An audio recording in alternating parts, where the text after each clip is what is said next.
Ang patakaran sa pananalapi.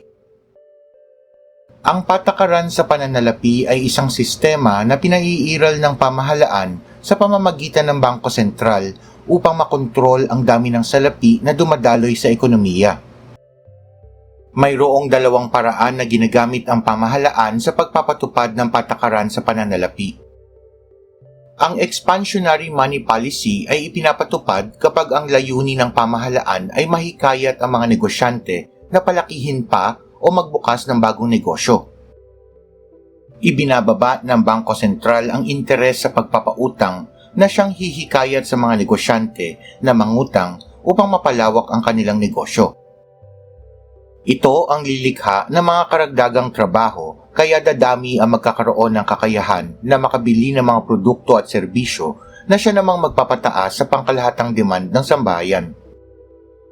Ang contractionary money policy ay karaniwan naman na ipinapatupad ng Bangko Sentral upang mabawasan ang paggasta ng sambahayan at mga bahay kalakal dahil sa labis na salaping umiikot sa ekonomiya, na siyang nagiging dahilan sa pagtaas ng pangkalahatang presyo ng mga produkto at serbisyo sa pamilihan.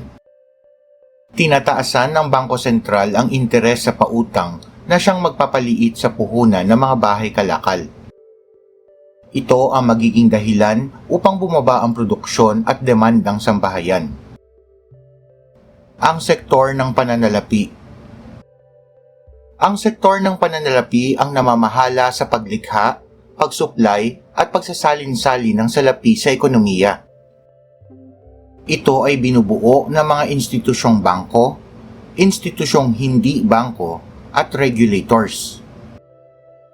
Ang mga bangko ang tumatanggap ng sobrang salapi at nagsisilbing tagapamagitan sa mga nangangailangan ng salapi. Mayroong iba't ibang uri ng bangko tulad ng commercial bank, thrift o savings bank, rural bank, at specialized bank.